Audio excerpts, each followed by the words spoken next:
The movie begins with Melanie lying quietly in bed. As the lights inside her cell suddenly switch on, she immediately gets up and starts getting ready for school. A moment later, 2 soldiers enter her room. Melanie happily greets them, but they completely ignore her friendliness. Their only concern is securing her tightly to a wheelchair. Once she's restrained, they wheel her through the hallway and place her in line with several other children who are also confined to wheelchairs. Each child is assigned a numbered position inside the classroom, making the entire place feel more like a prison than a school. Melanie soon notices her teacher, Miss Justino, and asks her to tell the class a story. She even suggests reading them an old myth so they can count it as a history lesson. Although Miss Justino seems reluctant, she agrees and begins reading the story of Pandora's box. After class ends, Melanie is taken back to her cell. The 2 soldiers who escort her don't even bother returning her cheerful greeting when she wishes them good night. Later, a meal is delivered to her room, but instead of normal food, she's given a plate filled with worms. Without making a fuss, Melanie begins eating them. Eventually, exhaustion takes over, and she falls asleep with the strange meal still in front of her. The following day, Melanie receives a visit from Dr. Caldwell. The doctor has been testing Melanie with difficult questions, and this time,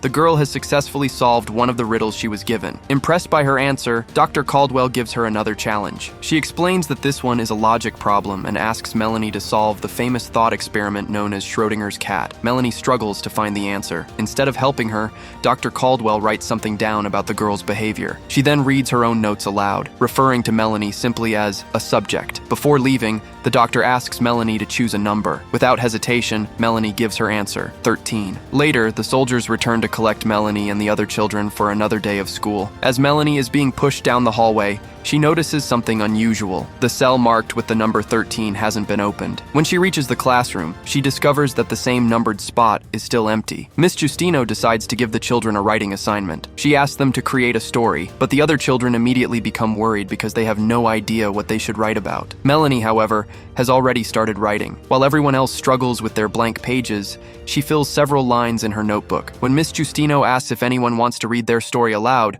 Melanie quickly raises her hand. She begins describing herself as a powerful savior and the hero of her own story. But considering where Melanie is being kept and the strange experiments being performed on her, there may be far more hidden behind her imagination than anyone realizes. Miss Justino becomes completely overwhelmed by Melanie's story. The way the girl describes herself as a hero affects the teacher so deeply that she walks over and reaches out to touch her. But before she can do anything, Sergeant Parks suddenly storms into the classroom and screams that touching the children is strictly forbidden. He decides to remind Miss Justino exactly why that rule exists. Parks walks toward one of the children, rolls up his sleeve, and brings his exposed arm close to the child's face. The child immediately catches his scent. Its behavior changes in an instant. Its jaw stretches unnaturally wide as it prepares to bite him. Seeing this, the other children begin reacting the same way, all of them becoming aggressive at the smell of human flesh. After class, Sergeant Parks enters Melanie's cell while the other soldiers prepare to remove her restraints. Melanie deliberately provokes him, and Parks becomes irritated. Instead of releasing her, he decides to leave her strapped to the wheelchair. That night, Miss Justino secretly comes to Melanie's cell. When she realizes the girl has been left restrained for hours, she enters the room and begins removing the restraints herself. But the moment Melanie catches the teacher's scent, her behavior suddenly changes.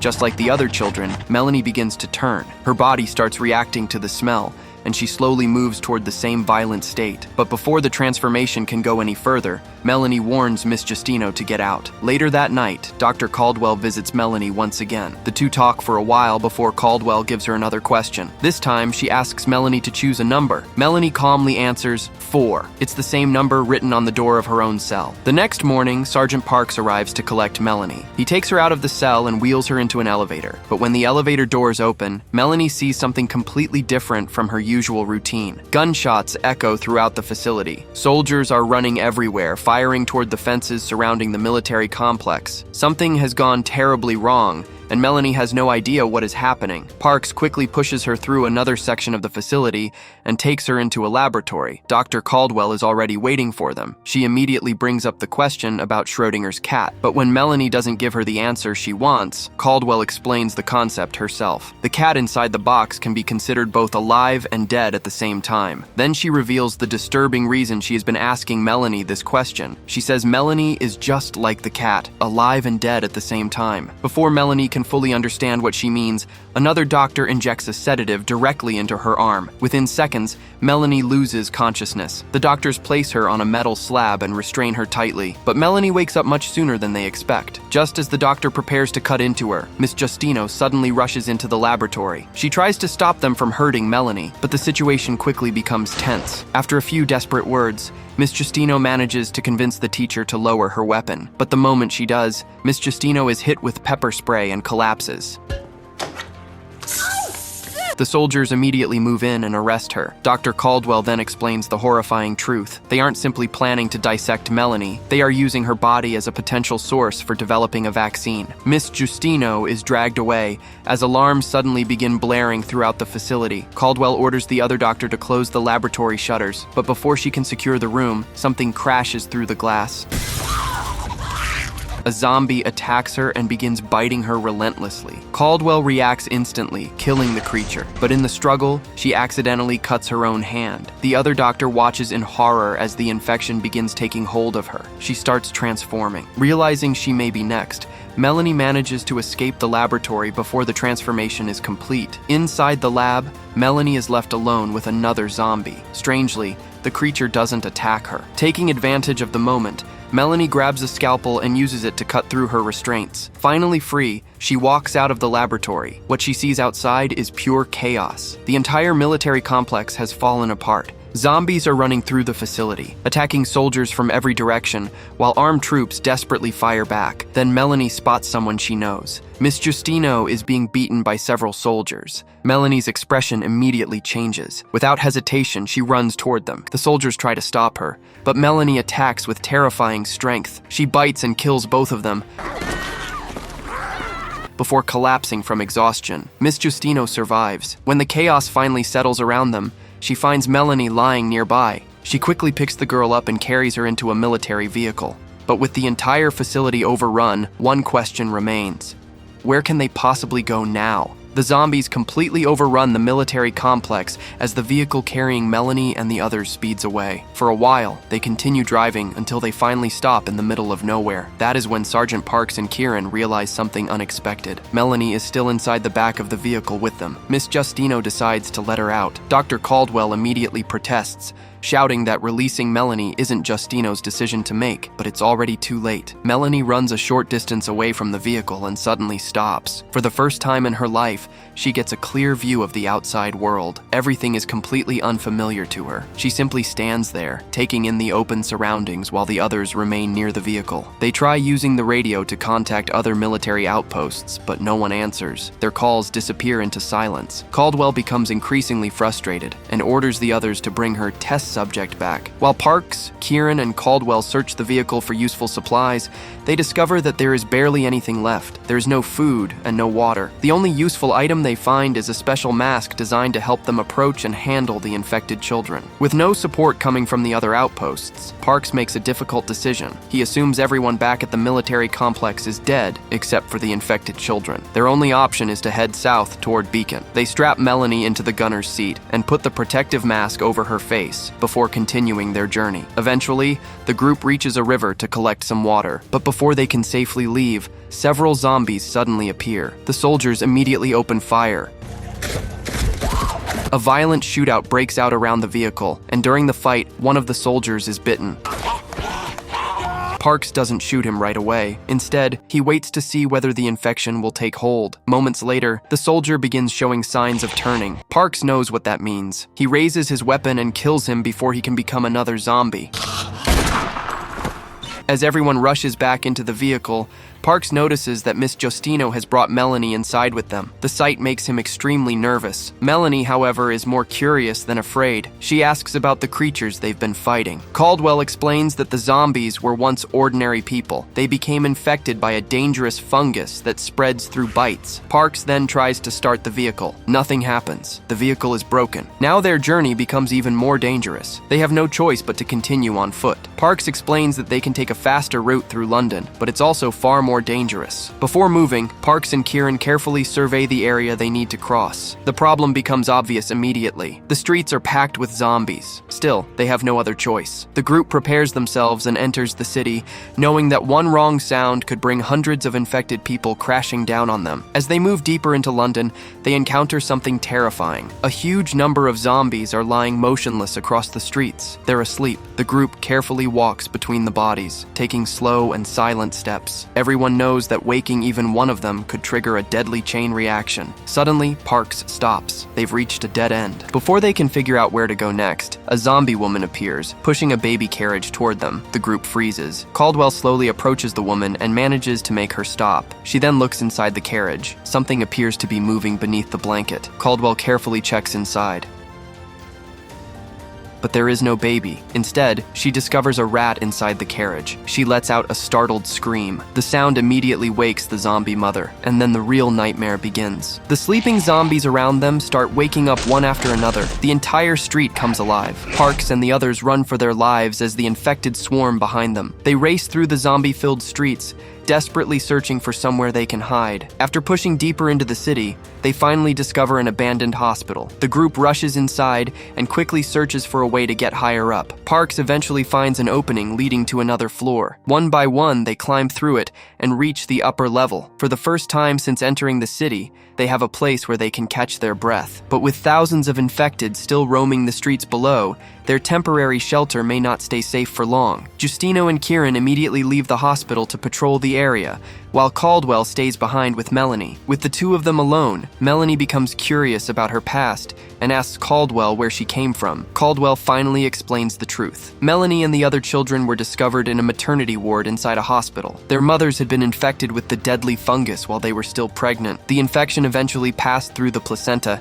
and entered the babies' bodies before they were even born. But these children were different from ordinary infected people. Unlike the mindless zombies outside, they could think, learn, and react almost like normal humans. The fungus had changed them, but it hadn't completely taken away their intelligence. Later, Justino returns with something for Melanie. She has found a fresh set of clothes for the girl and gives them to her, apologizing that she couldn't find any food. That night, Parks and Justino talk privately about Melanie. Parks tells her that the girl clearly cares about her. Meanwhile, Kieran stays with Melanie and begins developing a bond with her as well. Despite everything that has happened, Melanie is still capable of forming genuine connections with the people around her. The next morning, the group discovers a serious problem. More and more zombies have gathered outside the hospital. The group is trapped. There is no safe way out, and trying to fight through the infected would be suicide. But Melanie suddenly comes up with an idea. The zombies don't attack her, so she offers to walk outside alone and find a way to lure them away from the hospital. Caldwell immediately dislikes the plan. She knows exactly how dangerous it is. But with no other way to escape, the others eventually agree. Before leaving, Melanie asks to change into the new clothes Justino gave her. Once she's ready, Melanie walks straight outside. Hundreds of zombies surround the hospital, but none of them attack her. She calmly walks between them as if they aren't even there. Then Melanie spots a cat. Her instincts suddenly take over. She chases it down, catches it, and eats it raw. Later, she enters an abandoned house and discovers a small dog. When Melanie returns to the hospital, she uses the dog as a distraction. The noise and movement attract the zombies, pulling them away from the building. With the path finally clear, Parks puts Melanie's protective mask and restraints back on her. The group leaves the hospital and continues through the abandoned city, heading toward Beacon. As they travel deeper into London, they begin noticing something strange. Fungus is growing directly out of the bodies of dead zombies. Caldwell studies the disturbing growth and realizes they may be witnessing another stage in the fungus's life cycle. She then explains that Melanie's relationship with the fungus is different from that of ordinary infected people. For most infected humans, the fungus behaves like a parasite, but inside Melanie, it behaves more like a symbiote. The two organisms appear to exist together. The deeper they travel into the city, the stranger the surroundings become. Eventually, they discover an enormous mass of bodies fused together, covered in a gigantic growth of fungus. Caldwell realizes this could explain why there are fewer walking zombies in the area. When enough infected bodies gather together, the fungus may enter a mature stage of its life cycle, and that stage could be capable of spreading spores across huge areas, possibly even across the entire world. The thought leaves everyone deeply disturbed. They continue moving until they suddenly discover something that could change everything. A mobile laboratory is abandoned nearby. The group quickly climbs inside and begins searching it for anything useful. Parks tries starting the engine first. Nothing. He then checks the radio and attempts to contact anyone who might still be alive. Again, there is no response. Kieran leaves the vehicle to search the surrounding area for supplies. Meanwhile, Melanie starts becoming increasingly restless. Something inside her feels different. She looks uneasy, almost as if she's beginning to lose control of herself. Then she admits what she needs. She needs to eat. The others realize that keeping her restrained isn't going to solve the problem, so they allow Melanie to leave the laboratory and hunt for food. But this time, nobody knows exactly what she might encounter, or what she might become. Melanie finds food almost immediately. Her hunger takes over, and she tears into it without hesitation. But after finishing her meal, she hears a strange sound nearby. Curious, she follows it until she reaches an abandoned bookstore. Melanie carefully looks inside and sees a group of children communicating with strange grunts. She immediately realizes that they're just like her. Before she can get a closer look, one of the children suddenly enters the room and tells the others that he has detected a strange scent. The entire group follows him outside. Meanwhile, back at the mobile laboratory,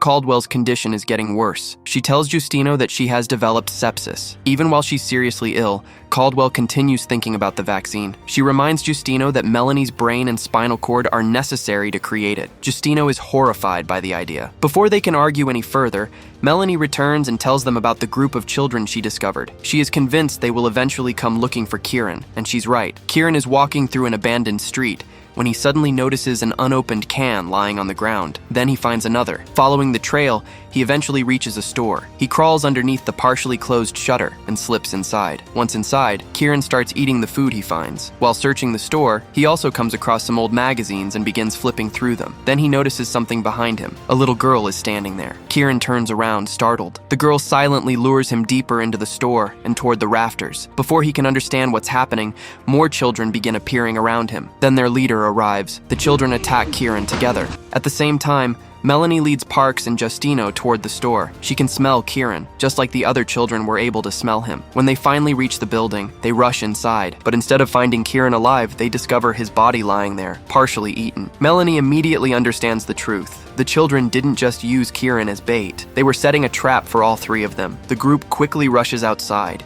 and Melanie's suspicion is confirmed. The children are waiting for them. Their leader steps forward and Melanie challenges him directly. The two attack each other in a brutal fight. But Melanie refuses to back down. Eventually, she kills the leader.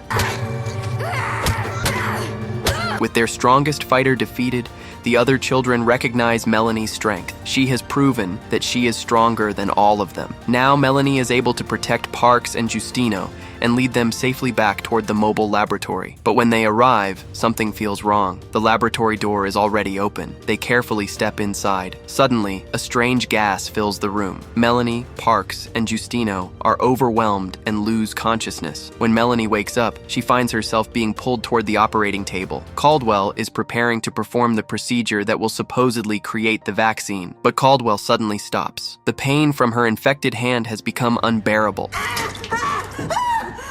She turns away for a moment to deal with it. When she turns back, Melanie is already awake, and she's fully alert. Caldwell tries to reason with her. She explains that if Melanie sacrifices herself, they could create a vaccine and save countless people from the infection. For a moment, Melanie almost seems willing to accept her fate, but then she asks Caldwell one final question. Does the doctor believe Melanie is truly alive, or does she simply mimic human behavior because of the fungus inside her? Caldwell gives her answer. She believes Melanie is alive. Melanie quietly considers those words. Then she asks the question that changes everything. Why should she die just to save them? Before Caldwell can respond, Melanie escapes. Caldwell follows her, but she's already too weak to keep up. Without a weapon or any protection, she soon finds herself surrounded by the zombie children. Meanwhile, Melanie returns to the enormous mass of fungus they discovered earlier. She knows exactly what she needs to do. Melanie sets the massive fungal growth on fire. Her goal is to trigger the release of its spores and destroy the existing system before it can spread further. But Melanie didn't realize that Parks had followed her. As the spores fill the air,